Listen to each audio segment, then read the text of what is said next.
Assalamualaikum warahmatullahi wabarakatuh. Apa kabar anak-anakku semuanya? Mudah-mudahan kalian diberikan kesehatan dan kita semua dijauhkan dari segala penyakit, terutama virus corona yang melanda di dunia pada saat ini. Untuk anak-anakku, pada materi kali ini kita akan melanjutkan materi yang sudah kita bahas minggu kemarin tentang instalasi listrik ya.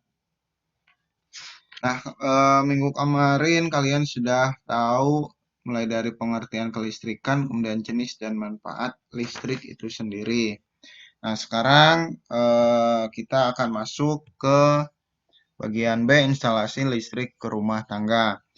Namun yang perlu kalian siapkan yaitu alat tulis ya. Nah, takutnya nanti ada beberapa hal yang perlu kalian catat yang menurut kalian penting, silakan dicatat di buku tulis kalian.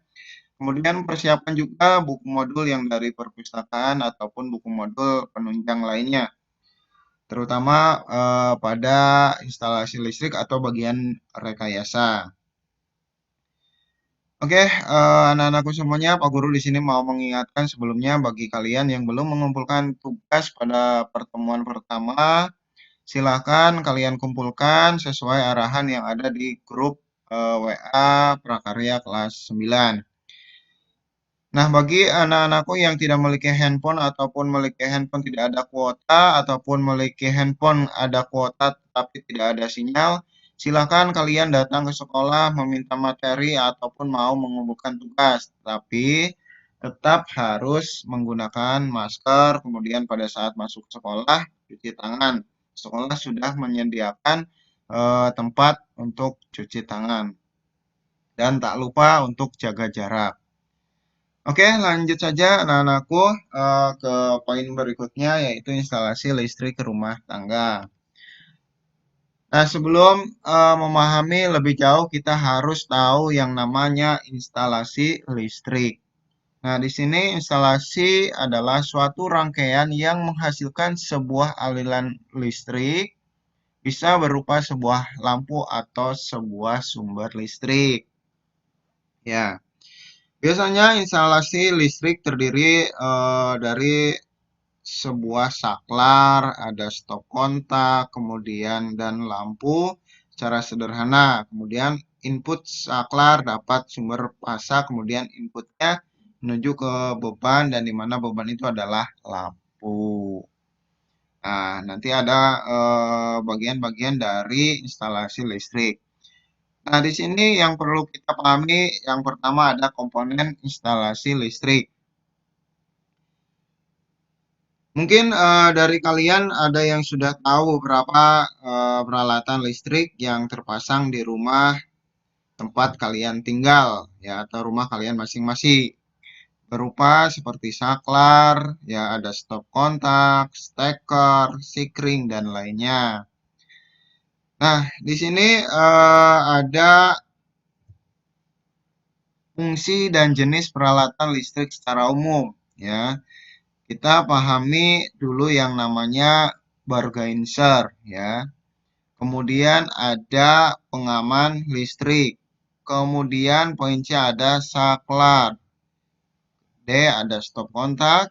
E ada steker. Kemudian F ada kabel. Nah, kata-kata di sini atau nama-nama di sini mungkin ada yang beda dengan apa yang kita terapkan di lingkungan kita atau di rumah kita, ya. Organizer itu apa, pengaman listrik itu apa, saklar itu apa, stop kontak, steker. Nah, kalau kabel udah tahu, steker itu apa, ya. Kemudian stop kontak. Nah, kemudian saklar. Jangan sampai ketukar antara saklar dan stop kontak, ya. Oke, kita ke poin yang A yaitu organizer, ya. Nah, ini contoh gambar organizer yaitu keseluruhan di dalam organizer itu ada kilo atau dinamanya KWH, kemudian ada sprint control, ada MCB-nya, ya. Nah, organizer ini keseluruhan dari komponen-komponen. Nah, nanti akan kita bahas secara bertahap ya, bertahap satu-satu. Oke, bergenser di sini merupakan alat yang berfungsi sebagai daya listrik yang masuk ke rumah tinggal ya, ke rumah tinggal dan juga berfungsi sebagai pengukur jumlah daya listrik yang digunakan di rumah tinggal. Ya, jadi nanti adanya sumber daya listrik dari PLN kemudian masuk ke rumah tinggal dan juga ya sebagai pengukur jumlah daya listrik yang digunakan. Nah, itu bergenser. Nah, bergenser memiliki 3 bagian ya. Ini pun harus kalian cermati, yaitu yang pertama ada MCB. Nah, ini bentuknya, bentuk MCB. Kemudian yang kedua ada meter listrik atau kWh meter. Nah, ini bentuknya ya. Biasanya ada nomor kalau kWh zaman dahulu itu ada nomornya ya. Penggunaannya udah sampai berapa meter ya atau kWh meter. Kemudian yang ketiga ada spin control ya. Spin control itu kalau di KWH zaman dahulu ya pas awal-awal itu yang sering muter ya. Jadi menentukan apa penggunaan dari pemakaian yang kita gunakan di rumah. Nah, untuk MCB itu sendiri ya fungsinya untuk memutuskan aliran daya listrik secara otomatis jika ada yang dihantarkan melebihi nilai batasnya. Jadi NCB ya, NCB ini nantinya akan memutuskan aliran daya listrik secara otomatis bila penggunaan melebihi batasnya. Misalkan contoh di rumah kita menggunakan satu paket, tapi penggunaan di rumah itu melebihi dari satu paket. Nah, maka akan otomatis MCB itu akan mati secara otomatis. Nah, itu untuk MCB. Kemudian meteran listrik atau kWh meter. Ya, ini gambarnya. Alat ini biasanya atau fungsinya untuk mengukur besaran daya yang digunakan oleh rumah tinggal dalam satuan kilometer ya, kilowatt hours ya. Nah, jadi di sini akan mengukur seberapa penggunaan yang dilakukan dalam digunakan di rumah tinggal kita masing-masing. Kemudian ada spin control ya. Spin control ini yang tadi saya sampaikan yang selalu muter pada kilometer yang awal dulu. Kalau yang sekarang kan ada yang menggunakan model yang pulsa yang baru. Nah, spin control di sini ya penggunaan daya dalam rumah tinggal dan akan selalu berputar selama ada daya listrik yang digunakan. Ya, jadi spin control di sini ya akan nah yang di sini akan berputar bila ada pemakaian di rumah. Misalkan lampu nyala terus dia akan berputar. Tapi kalau tidak ada yang dinyalakan dia tidak akan berputar. Nah, itu untuk spin control ya.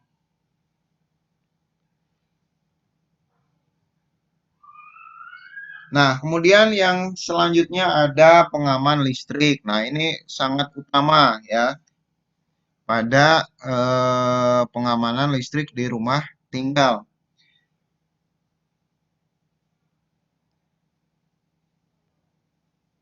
Ada 2 jenis pengaman listrik pada instalasi listrik rumah tinggal, yaitu mungkin kalian sudah ada yang tahu ya untuk pengaman. Yang pertama ada sikring ya. Nah, ini ya. Sikring yang ada di rumah kalian ya ada yang menggunakan seperti ini ataupun ada yang menggunakan pengaman listrik yang lainnya atau nanti ada poin yang keduanya. Ini yang pertama ada sikring ya. Sikring ini yaitu pengaman lebur biasa atau disebut dengan sikring. Alat pengaman ini bekerja memutuskan rangkaian listrik dengan cara meleburkan kawat yang ditempatkan pada suatu lubang apabila kawat tersebut dialiri arus listrik dengan ukuran tertentu. Nah, jadi pada sikring ini di sini ada leburan ya atau serabut dari kabel kecil lah ya. Saya pernah membukanya waktu di rumah saya konslet. Ya, ada konsleting listrik, jadi di sini akan mati. Kemudian si kabel tersebut akan putus. Nah, itu. Kemudian dibuka lagi dan dikasih selai rambut kabel tersebut. Nah, itu untuk pengaman listrik. Jadi kalau ada kelebihan atau ada konsleting ataupun ada yang eh, kena setrum ya, kemudian dia akan konslet ya, kemudian kan mati saluran listrik tersebut. Nah, kemudian yang kedua ada MCB ya, bentuknya seperti ini, pengaman listrik termos ya, atau disebut dengan MCB merupakan alat pengaman yang akan memutuskan rangkaian listrik berdasarkan panas ya. Jadi NCB di sini kalau sikring tadi ada selai rambut dari kabel yang dimasukkan, kemudian kalau NCB ini kalau misalkan ada konsleting ya, konsleting listrik. Nah, di sini yang tadinya on akan pindah ke off ya. Nanti akan secara otomatis mati tersendiri. Nah, itu untuk NCB. Jadi di rumah kalian mungkin ada yang masih menggunakan sikring, ada juga yang sudah menggunakan MCB. Oke, untuk pengaman listrik bisa kalian pahami ya. Ada dua jenis yaitu sikring dan MCB. Kemudian sekarang ke saklar ya. Nah, ini saklar tidak asing ya. Nah, jangan sampai ketukar antara saklar dengan stop kontak. Nah, saklar di sini ya berfungsi untuk menyambung atau memutuskan aliran listrik pada suatu penghantar ya. Jadi saklar ini bisa untuk menyambungkan atau memutuskan ya, ada on off-nya. Nah, di sini saklar berdasarkan tegangannya, yaitu saklar tegangan rendah, ada saklar tegangan menengah, dan saklar tegangan tinggi atau sangat tinggi. Jadi saklar pun memiliki tegangan tertentu. Jadi jangan sampai kalian membeli saklar sedangkan untuk tegangan listrik yang tinggi, nanti malah yang ada saklarnya yang hangus. Nah, itu jadi disesuaikan untuk daya listrik rendah, tegangan listrik menengah, dan tegangan tinggi ya itu. Kemudian yang kedua, saklar pun berdasarkan tempat dan pemasangannya. Ada dua ya. Yang pertama saklar inbow dan yang kedua ada saklar outbow. Untuk saklar inbow ya, saklar yang ditanam di dalam tembok. Nah, ini biasanya saklar yang ini itu ditanam di dalam tembok. Kalau saklar outbow ya, saklar yang dipasang pada permukaan tembok. Jadi si saklarnya itu ditempel di permukaan tembok ya, tidak ditanam, tidak di dalam. Tuh. Nah, itu untuk dua jenis saklar berdasarkan tempat dan pemasangannya. Oke, lanjut untuk masih dengan saklar ya. 3 jenis saklar menurut fungsinya ya. Ada saklar on off, ada juga saklar push on ya. Saklar on off merupakan saklar yang bekerja menghubungkan arus listrik jika tombolnya ditekan pada posisi on, sedangkan untuk memutuskan berarti pada posisi off. Nah, ini misalkan ke atas itu on, ke bawah itu off. Berarti ke atas itu menyalakan, menghantarkan, kalau off itu memutuskan. Kemudian saklar push on yaitu saklar yang menghubungkan arus listrik jika tombolnya ditekan pada posisi on akan secara otomatis memutuskan arus listrik ketika tombolnya dilepas dan kembali ke posisi off dengan sendirinya. Ya, Jadi kalau saklar push on itu biasanya kita terletak pada bel ya, bel rumah. Cuma ditekan, kemudian pada saat ditekan itu on berarti mengantarkan. Kemudian pada saat tidak ditekan dia akan secara otomatis ke off. Nah, itu saklar push on ya. Seperti halnya lah contoh di motor kalau kita mau ngelaksonin ya. Ditekan kan berarti nyala, kemudian dilepas akan otomatis eh, mati. Nah, itu saklar push on. Tapi ini diterapkan di rumah ya. Oke, selanjutnya poin yang keempat, saklar berdasarkan jenis perunitnya ya. Ada dua, yaitu saklar tunggal, kemudian ada saklar majemuk ya. Saklar tunggal yaitu merupakan saklar yang hanya mempunyai satu buah kanal input yang terhubung dengan sumber listrik. Nah, sakral tunggal itu ini kan majemuk ya, dua. Kalau tunggal itu berarti kan satu. Nah, jadi ini cuma satu di sini ya. Kemudian untuk saklar majemuk ya, saklar yang memiliki satu buah kanal input yang terhubung dengan sumber arus listrik namun memiliki banyak kanal output yang terhubung dengan beberapa beban. Nah, ini yang majemuk ya. Majemuk ada dua ya. Kalau tunggal itu satu, kalau majemuk itu ada dua. Oke, bisa dipahami untuk masalah saklar.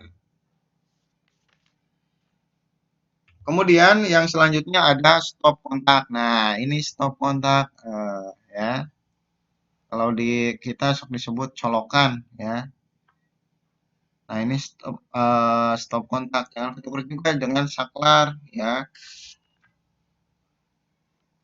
Oke, untuk stop kontak ya atau bisa disebut dengan outlet merupakan komponen listrik yang berfungsi sebagai muara hubungan antara alat listrik dengan aliran listrik.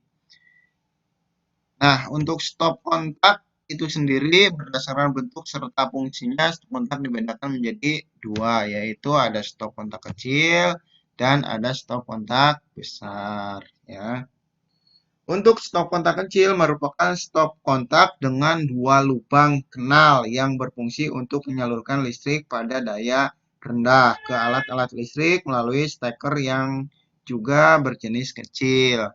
Nah, untuk stop kontak besar merupakan stop kontak dengan dua kanal AC yang dilengkapi dengan lempeng logam pada sisi atau dan bawah kanal AC yang berfungsi sebagai ground. Nah, ini contoh yang besar. Nah, di sini ada logam ya, sisi atas dan sisi bawah. Kalau kecil cuma eh, ada bagian logamnya ya itu.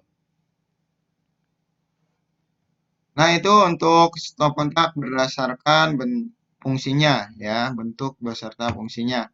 Kemudian berdasarkan tempat pemasangannya jenis stop kontak dibedakan menjadi dua, yaitu ada stop kontak inbow dan stop kontak outbow ya sama aja ya. Itu dipasang di in itu di dalam dan outbow itu di luar. Sama aja seperti tadi apa? Saklar ya. Kemudian untuk selanjutnya yaitu steker. Nah, ini steker. Ya, ini namanya steker anak-anakku. Kita kalau di keseharian kita colokan. Colokannya di mana ya? Colokan. Nah, ini namanya steker. Kalau kita kan membeli alat ini ke toko listrik, biasanya suka bertanya, maaf Pak, mau beli colokan. Nah, colokan itu apa? Misalkan nanti sama tukang tokonya ya. Nah, ini namanya steker. Nah, berdasarkan bentuk serta fungsinya, steker memiliki dua jenis, yaitu steker kecil dan steker besar.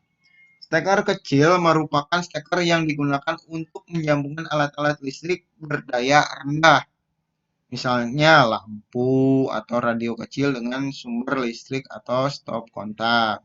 Sedangkan stop kontak besar, steker besar merupakan steker yang digunakan untuk alat-alat listrik yang berdaya besar, misalkan lemari es, ya, mesin cuci, dan yang lainnya. Nah, seperti ini untuk daya besar, ya. Kalau untuk daya kecil, ya bentuknya kecil, ya ada yang warna hitam, ya gepeng kecil, gitu. Ya. Nah, itu untuk steker. Kemudian yang terakhir ada kabel. Nah, kabel di sini yang paling utama sekali untuk pemasangan instalasi listrik di rumah. Jangan coba-coba membeli kabel untuk instalasi rumah yang biasa. Cari yang memiliki tembaga. Nah, contohnya seperti ini, ya. Nah, untuk kabel yang sering digunakan biasanya berjenis sebagai berikut. Ada NYA. NYA itu kabel jenis ini merupakan kabel listrik yang berisolasi VFC dan berintikan berisi satu kawat. Nah, itu kemudian ada juga NYM, merupakan kabel listrik yang berisolasi VFC dan berintikan kawat lebih dari satu. Ada yang 2, 3, dan 4. Ya. Kemudian yang ketiga NYY. Kabel listrik jenis ini merupakan kabel berisolasi VFC berintikan 2, 3, 4 dengan warna isolasi luar hitam. Nah, itu. Kemudian yang terakhir ada NYMHO. Kabel jenis ini merupakan kabel serabut dengan 2 buah inti yang terdiri dari 2 warna. Biasanya kabel jenis ini digunakan pada loudspeaker atau sound system. Kemudian lampu-lampu berdaya kecil sampai sedang. Nah, kalau yang poin keempat ini NYMHO biasanya untuk daya kecil, ya. Kalau yang ini NYY, NYM, NYA itu untuk daya-daya yang besar. Kalau daya listrik yang besar menggunakan NYMHO, nah udah hangus lah itu kabel, ya. Nah, anak-anakku, itulah penjelasan untuk pertemuan kali ini, ya. Mungkin kalian ada yang sudah paham tentang komponen-komponen instalasi listrik rumah tangga atau rumah tinggal, terutama yang ada di tempat kalian masing-masing. Nah, untuk tugasnya di sini, tugas kalian yaitu tugas LK1 halaman 58 buku modul dari Perpus. Kalian buka halaman 58 LK1 modul dari Perpus. Nah, tugas kalian yaitu mencari jenis alat kelistrikan yang ada di rumah kalian masing-masing. Mulai dari di situ kan ada tabel, ya. Silakan dicek halaman 58 ada tabel nomor, kemudian jenis alat kelistrikan dan fungsinya. Di situ ada nomor 1, 2, 3. Kalian cari minimal itu 5, ya. Minimal 5, bahkan bisa lebih, ya. Mulai jenis alat kelistrikannya apa dan fungsinya untuk apa. Kemudian nanti jawaban ditulis di buku tulis kalian masing-masing, ya. Jawabannya ditulis di buku tulis kalian masing-masing sesuai pada halaman 58, ya, tabelnya tugas LK1 di situ. Jangan lupa ditulis nama, kelas, serta tanggal pengerjaan, ya. Sekali lagi, tugasnya tolong dikerjakan, nanti akan diinformasikan lebih lanjut lewat grup WA. Bila mana ada pertanyaan atau ada yang kurang jelas dari penyampaian materi kali ini, silakan berkomentar di bawah, ya, di bawah video ini, ataupun bisa bertanya langsung lewat grup WA Prakarya. Dan tak lupa Pak Guru ingatkan kembali, kalian untuk tugas yang pertama, bila belum dikerjakan, silakan dikerjakan kemudian dikumpulkan.